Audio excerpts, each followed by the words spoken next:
ਧੰਨ ਵਾਹਿਗੁਰੂ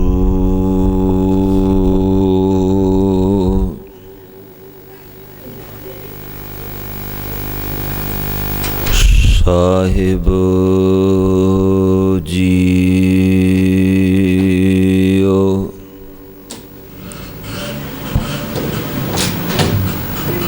ਇਕ ਓੰਕਾਰ ਸਤਿਨਾਮ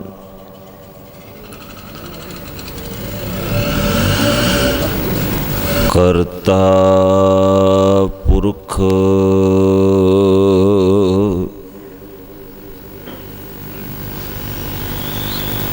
ਨਿਰਭਉ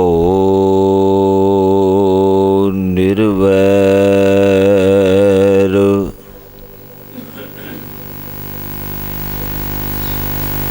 ਅਕਾਲ ਮੂਰਤ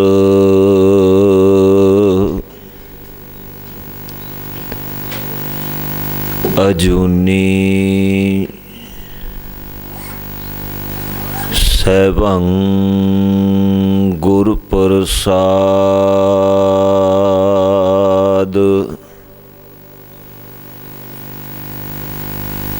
ਜੇਤਾ ਜੀਉ ਪਿੰਡ ਸਭ ਤੇਰਾ,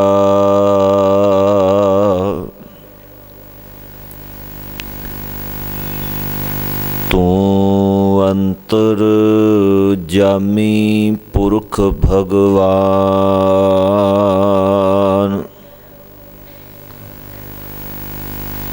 ਦਾਸਨ ਦਾਸ ਕਹਿ ਜਨ ਨਾਨਕ, ਜੇਹਾ ਤੂੰ ਕਰਾਹੇ ਤੇਹਾ ਹਉ ਕਰੀ ਵਖਿਆਨ।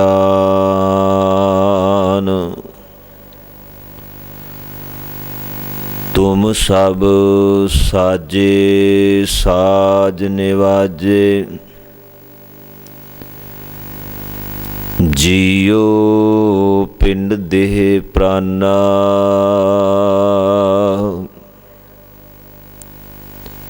ਨਿਰਗੁਣਿਆਰੇ ਗੁਣ ਨਹੀਂ ਕੋਈ, ਤੁਮ ਦਾਨ ਦੇਹੋ ਮਿਹਰਬਾਨਾ। ਹਮ ਸਰ ਦੀਨ ਦਇਆਲ ਨ ਤੁਮ ਸਰ, ਅਬ ਪਤਿਆਰ ਕਿਆ ਕੀਜੈ ਹੈ। ਬਚਨੀ ਤੋਰ ਮੋਰ ਮਨ ਮਾਨੈ,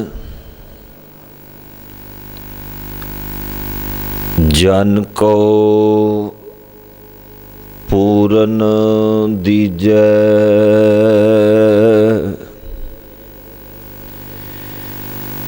ਹਉ ਬਲ ਬਲ ਜਾਉ, ਰਮਈਆ ਕਾਰਨੇ।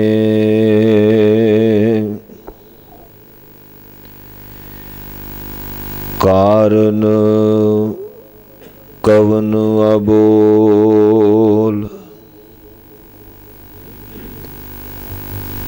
ਬਹੁਤ ਜਨਮ ਬਿਛੁਰੇ ਥੇ ਮਾਧੋ।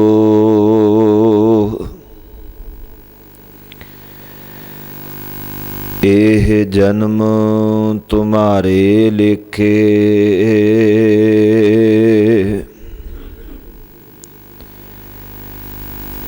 ਕਹਿ ਰਵਿਦਾਸ ਆਸ ਲਗ ਜੀਵੋ। ਚਿਰ ਭਇਓ ਦਰਸ਼ਨ ਦੇਖੇ,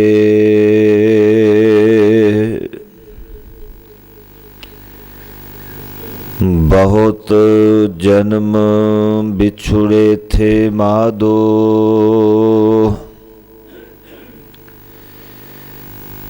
ਇਹ ਜਨਮ ਤੁਮਾਰੇ ਲੇਖੇ,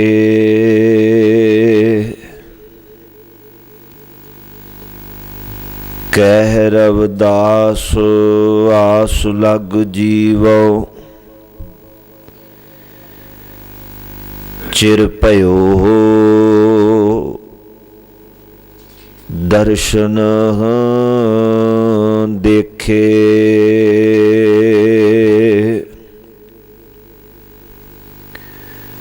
ਸਤਨਾਮ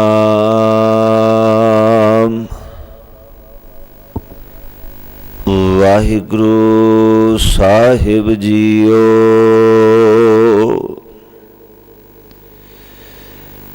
ਦੱਖਣੇ ਮਹਿਲਾ ਪੰਜਵਾ।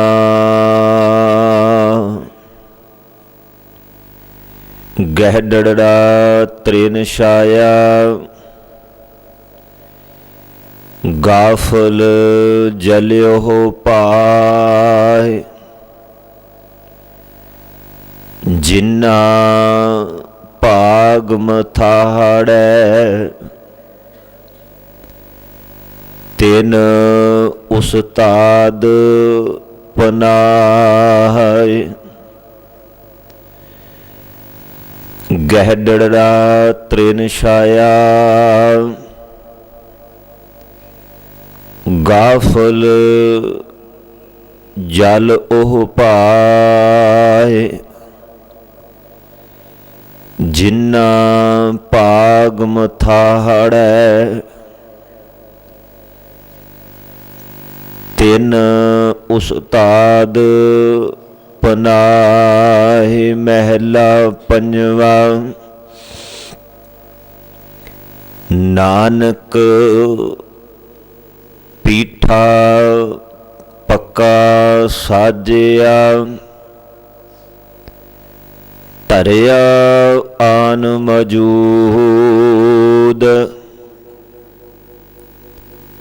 ਬਾਝੋਂ ਸਤਿਗੁਰ ਆਪਣੇ, ਬੈਠਾ ਝਾਕ ਦਰੂਦ।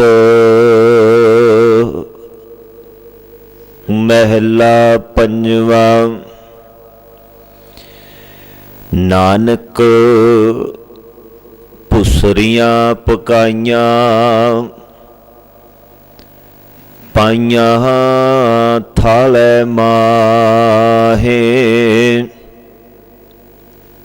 ਜਿਨੀ ਗੁਰੂ ਮਨਾਇਆ, ਰਜ ਰਜ ਸੇਈ ਖਾਹੇ। ਪੌੜੀ। ਤੁਧ ਜਗ ਮੈਂ ਖੇਲ ਰਚਾਇਆ, ਵਿੱਚ ਹਉਮੈ ਪਾਈਆ। ਏਕ ਮੰਦਰ ਪੰਚ ਚੋਰ ਹੈ, ਨਿਤ ਕਰੈ ਬੁਰਿਆਈਆਂ। ਦਸ ਨਾਰੀ ਇੱਕ ਪੁਰਖ ਕਰ, ਦਸੇ ਸਾਧ ਲੁਭਾਈਆਂ। ਇਨ ਮਾਇਆ ਮੋਹਣੀ ਮੋਹੀਆ, ਨਿਤ ਫਿਰੈ ਪਰਮਾਈਆ। ਹਾਠਾ ਦੋਵੈ ਕੀਤਿਓ, ਸ਼ਿਵ ਸ਼ਕਤ ਵਰਤਾਈਆ।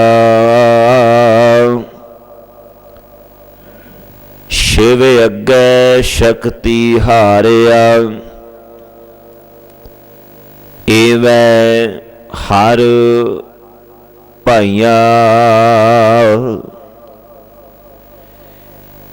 ਇੱਕ ਵਿੱਚੋਂ ਹੀ ਤੁਧ ਰੱਖਿਆ, ਜੋ ਸਤ ਸੰਗ ਮਿਲਾਈਆ। ਜਲ ਵਿੱਚੋਂ ਬਿੰਬ ਉਠਾਲਿਓ, ਜਲ ਮਾਹੇ ਮਾਹੇ ਸੁਮਾਈਆ ਇੱਕ ਵਿੱਚੋਂ ਹੀ ਤੁਧ ਰੱਖਿਆ, ਜੋ ਸਤ ਸੰਗ ਮਿਲਾਈਆਂ। ਜਲ ਵਿੱਚੋਂ ਬਿੰਬ ਉਠਾਲਿਓ, ਜਲ ਮਾਹੇ ਸੁਮਾਈਆ।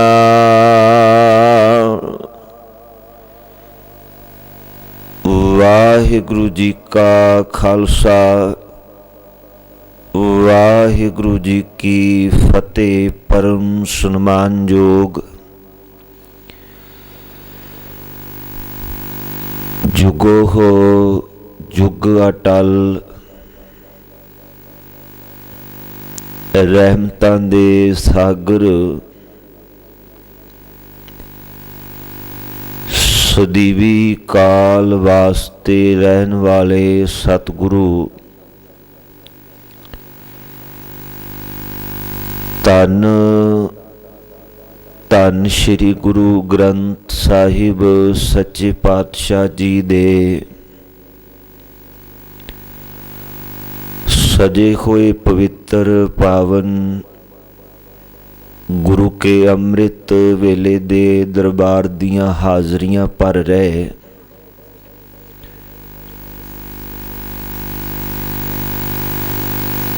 ਗੁਰੂ ਪਿਆਰ ਵਾਲੇ ਸਤ ਸੰਗੀ ਜਨੋਂ, ਗੁਰੂ ਕੀ ਅਪਾਰ ਕਿਰਪਾ ਹੋਈ ਹੈ ਤਾਂ ਜੋ ਸਾਨੂੰ ਸਭਨਾਂ ਨੂੰ ਰਲ ਮਿਲ ਗੁਰੂ ਦਰਬਾਰ ਦੀਆਂ ਹਾਜ਼ਰੀਆਂ ਭਰ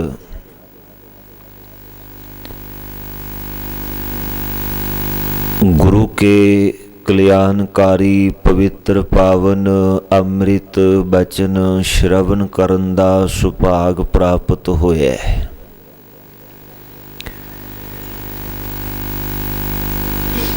ਜਿੱਥੇ ਆਪ ਗੁਰੂ ਸਵਾਰਿਆਂ ਪਾਸੋਂ ਗੁਰੂ ਕੇ ਅੰਮ੍ਰਿਤ ਬਚਨ ਕੀਰਤਨ ਰੂਪ ਰਾਹੀਂ ਸ਼ਰਵਨ ਕਰ ਰਹੇ ਸੀ, ਉੱਥੇ ਹੀ ਇਸ ਪਵਿੱਤਰ ਪਾਵਨ ਗੁਰੂ ਅਸਥਾਨ ਤੇ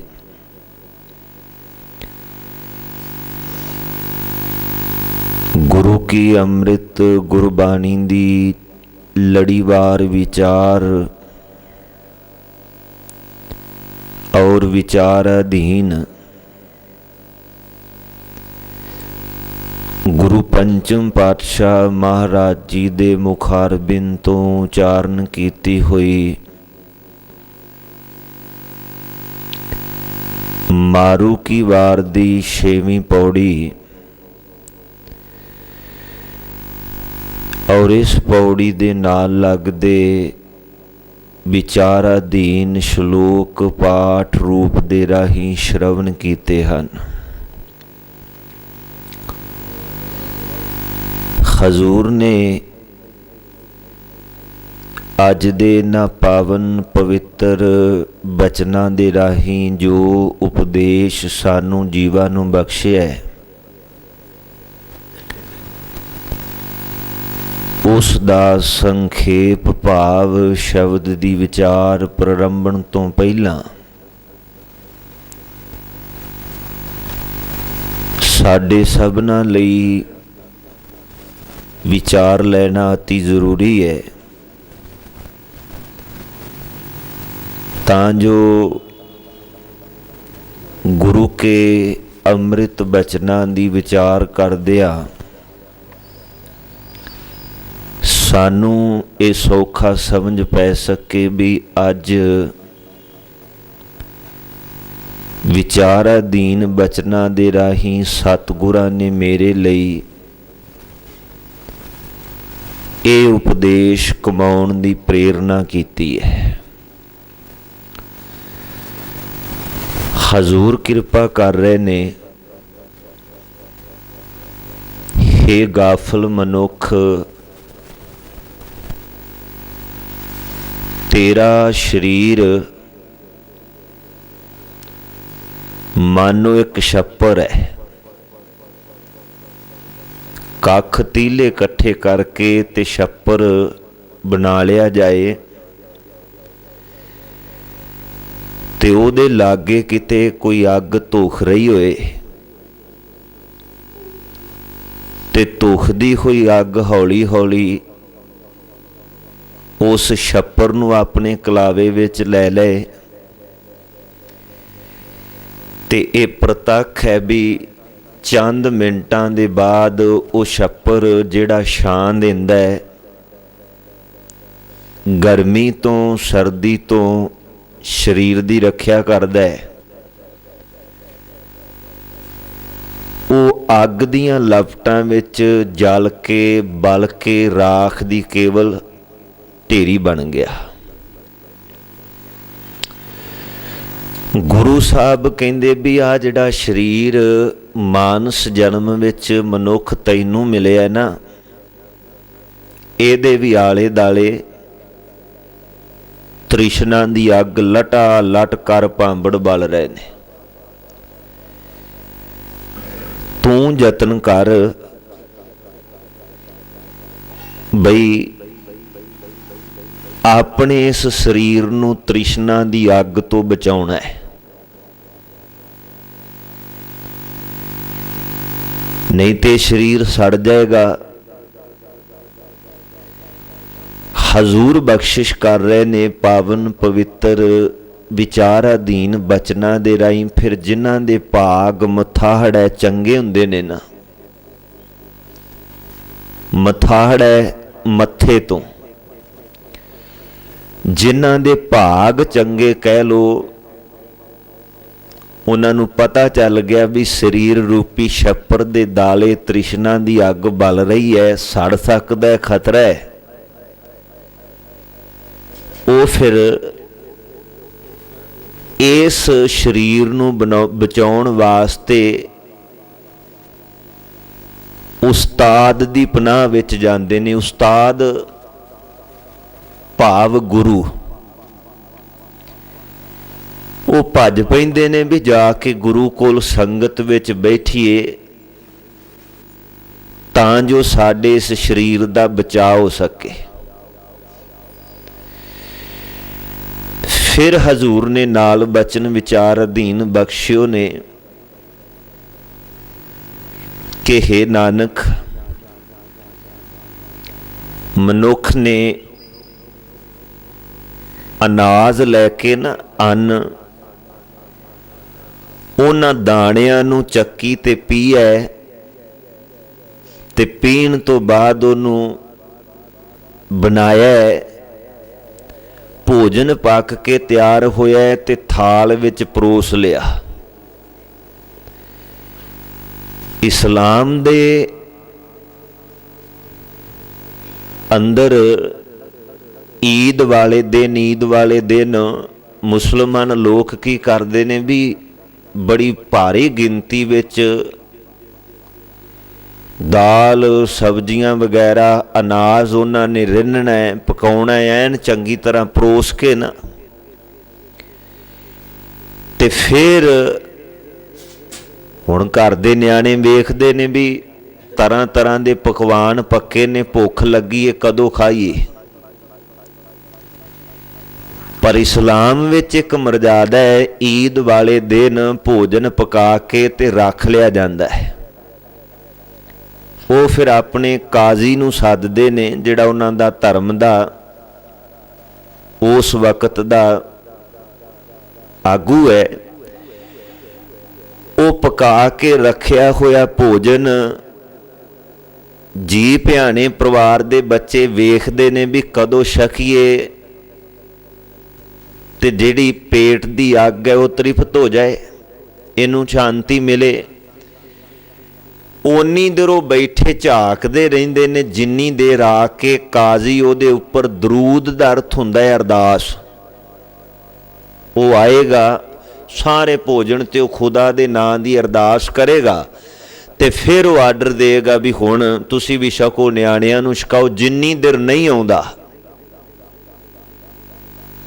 ਧਰਮ ਆਗੂ, ਜਿੰਨੀ ਦੇਰ ਨਹੀਂ, ਓਨੀ ਦੇਰੋਂ ਬੈਠੇ ਨਿਆਣੇ ਝਾਕਦੇ ਰਹਿੰਦੇ ਨੇ ਵੀ ਹੁਣ ਕਦੋਂ ਆਉਂਦਾ ਹੈ, ਕਦੋਂ ਆਉਂਦਾ, ਕਦੋਂ ਛਕੀਏ। ਇਹਦੇ ਵਿੱਚੋਂ ਸਾਨੂੰ ਕੀ ਉਪਦੇਸ਼ ਮਿਲਦਾ ਹੈ? गुरु साहब कहते इन बिन गुरु तो बिना, गुरु की बख्शिश तो बिना बंदा जिन्ने मर्जी कर्म कर ले, पर उन्हां कर्मां नाल परमात्मा दे घर प्रवानगी नहीं। परमात्मा दे घर प्रवानगी होनी है गुरु की बख्शिश दे द्वारा, जिदन गुरु की सवली नदर दे भागी बन गए। तू लख इधर उधर दे कर्म कमा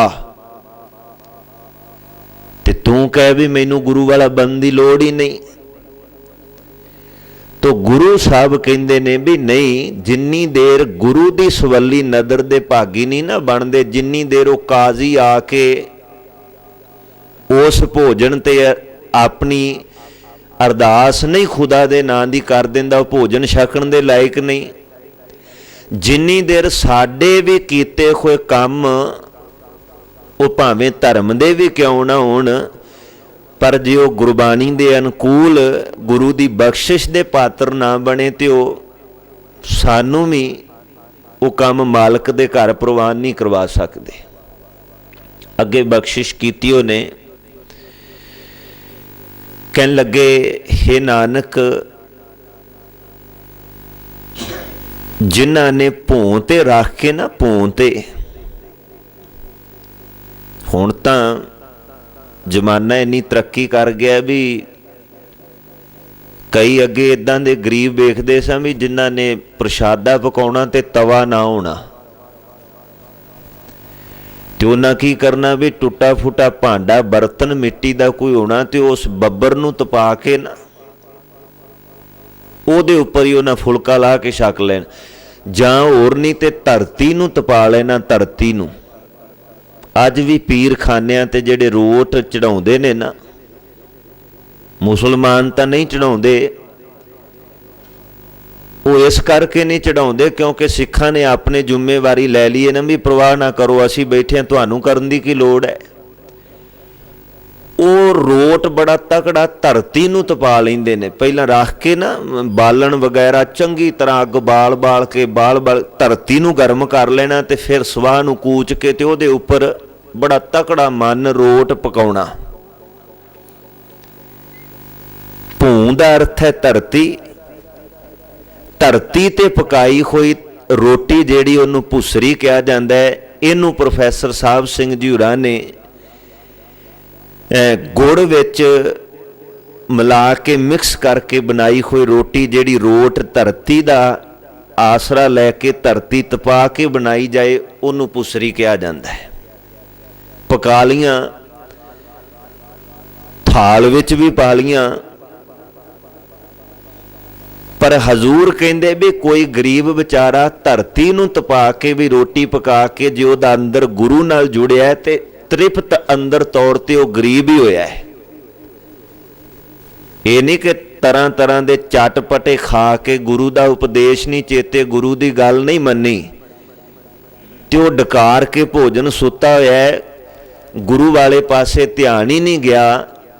तो हजूर कहंदे फिर साडे नालों तां एक भों ते रोटी पका के गरीब छक के जिहड़ा फुटपाथ ते सुता है ना, अंदर उहदे ध्यान गुरु वाले पासे है, वो साडे नालों हज़ारां गुणा चंगा है, हज़ारां गुणा। असीं तां खा के ओढ़ के सौं गए भी हुण डकार लो बस, पर हजूर कहंदे वो साडे नालों भावें गरीब है, साडे वर्गा आराम करन वाला उहदे कोल मंजा बिस्तर नहीं है, भोजन तैयार करने वाला उहदे कोल चौंका चूल्हा रसोई नहीं है, उन्हें केवल भोएं तपा के एक बब्बर तपा के उहदे उपर ही प्रशादा छक लिया है, पर फिर भी वो रब दे शुक्र विच जुड़िया साडे नालों कई गुणा चंगा है। अगे पौड़ी विच कहंदे वैगुरू तुसीं आप ही जीव दे अंदर हौमे पाई है और आप ही तुसीं जीव दे अंदर दी हौमे गुरु नाल मेल के कटदे हो ते फिर उस जीव नूं अपने नाल मेल लैंदे हो। तो हजूर दे इस विचार अधीन अमृत बचन दी विचार नाल जुड़न तो पहला साध संगत गुरु बख्शी फतेह प्रवान करो। आखो जी वाहिगुरू जी का खालसा वाहिगुरू जी की फतेह। विचार अधीन इस पावन पवित्र मारू राग दी छेवीं पौड़ी दे पहले श्लोक का जो उपदेश है वो हजूर बख्शदे ने कि हे गाफल मनुख, तेरा आ शरीर इन बिन उस छप्पर वर्गा है जिस छप्पर नूं तीले सरकंडे दब कट्ठी करके ते उहनूं रस्सियां दे नाल कुट के बन के बुन के ते छां और धुप तो बचन वास्ते वो बनाया गया है। बरसात दे दिन हुण तां थोड़ा बहुत आसरा, शिखर दोपहर लगी होवे तां उहदे विच सिर लकोलीए ते तां शरीर नूं राहत मिलदी है। बहुतात सर्दी होए ते उहदे विच भी शरीर दा वो छप्पर जिहड़ा रुखवाली करदा है। हजूर कहंदे भी उहदे लागे अग बल रही है, अग ते खतरा है बई अग दी छोटी जी चिनग भी जे किते छप्पर ते जा पई ते उस छप्पर नूं उन्हें फनाह कर देना, साड़ देना। हजूर गुरु अर्जन देव पातशाह कहंदे भी भोलिया जिहड़ा शरीर तेरे कोल है ना, शरीर ये भी एक शन है, एक छप्पर है और ये लागे अग बल रही है तृष्णा दी। तृष्णा दी अग बल रही है। इस शरीर नूं तू बचाउणा चाहुणा है ते भज के गुरु उस्ताद कोल जाके संगत विच चौंकड़ा मार के बह। गुरु इस शरीर नूं तृष्णा दी अग तो बचण दा तैनूं प्रबंध दसेगा भी तू किवें बचना है।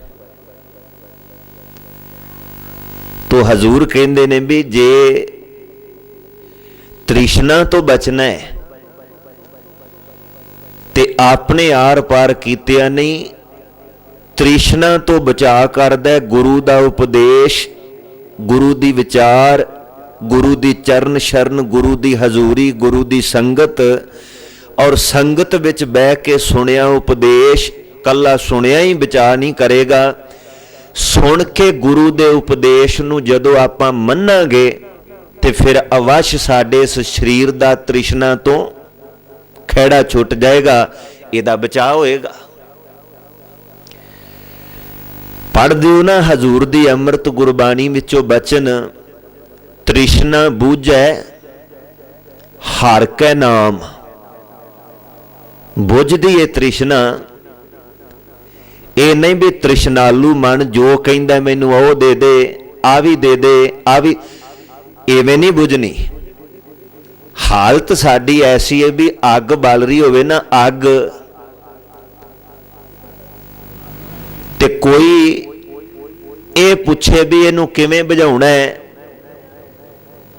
ते कोई थोड़ी मत वाला कवे भी ये बुझ सकदी है। जिहड़ियां लकड़ां होर कोल रखियां भी पा दिओ, होर पा दिओ लिया के आंढियां गुआंढियां घर पिया होया बालन, एक री पूरी तरह अग नूं रजा दो, अपने आप रज के बुझ जाएगी। नहीं बुझनी।